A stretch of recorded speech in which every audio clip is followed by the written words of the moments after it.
Today's ancient artifact is a mass of melted muck.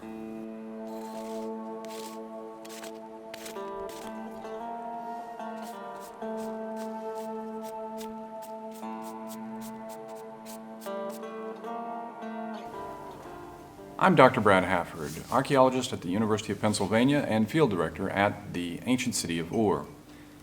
Today, I want to re-emphasize that most of what we find in archaeology is not the pretty stuff that you might see in museums. And of course, not everything in museums is the fantastic. It is the material that tells us something about the ancient lives, and that's what we're after.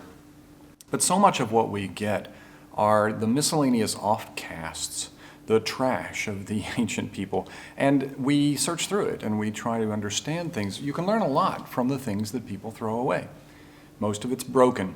And this thing today doesn't look like much of an artifact. It's rather amorphous, kind of flat here, very green and kind of wavy, and a little glassy on the surface. On the back side, it's rather rough, bubbling up almost, and it looks a lot like stone. Well, in fact, it's not stone, but we think it's made to imitate stone. So that is fascinating in and of itself, and this is extremely common material at Ur. We find it scattered all over the surface, and we find it even while we're digging deeper and deeper. Nearly 7 meters down, I'm still finding pieces of this. So the question, what is it? Why did they make it, and how were they using it? It takes a lot of heat to make, because what we think this is over-fired clay. Now, in Mesopotamia, in the south, they don't have a lot of stone. There might be a few small outcroppings of limestone, but very rare. And so you don't build with stone, you build with brick made of clay. If you fire that clay hot enough, it will start to almost vitrify, and it will turn rather green. And that's exactly what's happened to this. And at first I thought maybe they only did it in the late periods, but we're finding it in the earlier periods as well. So we think what they were doing is saying, well, we don't have a lot of stone. We need to make something that approximates stone so that we can use it in the way that we would other places, like specifically for grinding stones. You need something rough to grind grain against, so they would make grinding stones out of this, we think. But most of the time we don't find them in a shape of a grinding stone, and we do actually find imported stones that are used for grinding grain.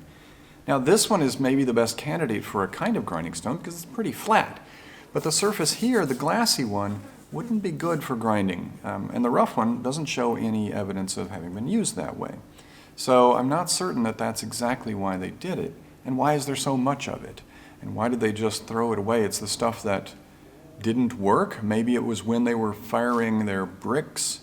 Some of them melted, but then why did that heat get so hot? It's one of the big questions, even with the firing of bricks, because we know they did a lot of that, especially in the Old Babylonian period. What kind of fuel were they using? There's not a lot of trees out here in southern Mesopotamia. So they need something to burn, and they could burn dung, they could burn date seeds, and we have found all of these things kind of burned in there. Reeds, they talk about burning reeds a lot, but it would take a heck of a lot of reeds to fire clay bricks. And to reach the heat to make this material, you'd need a whole lot. We just don't really know how they were making it or even why. We're still figuring that out. I've got a few other examples here. This one is a very amorphous mass. It does look a lot like stone, but you can tell that it really isn't. It's bubbled and melted, and it's been created either as an offcast or as an attempt to make a stone. Some of them get very, very large and look very much like stone. We have even bigger. One other example that I find very interesting does show that sometimes they worked it. This is the same material. It's very greenish, but it's been shaped into almost cylinder, and it's very flat on one side. This is a hand grinder, or it's probably used as a pounder, but it has been used to grind here and probably to pound in other things. So sometimes they did work it, but this is not common. You don't find many worked pieces of this material. Instead, you find a whole lot of the scatter. So One of those curious things in archaeology that we don't have the exact answer to and that we're still trying to figure out. I hope you enjoyed exploring this unusual material with me, and I hope you'll join me again next time on Artifactually Speaking.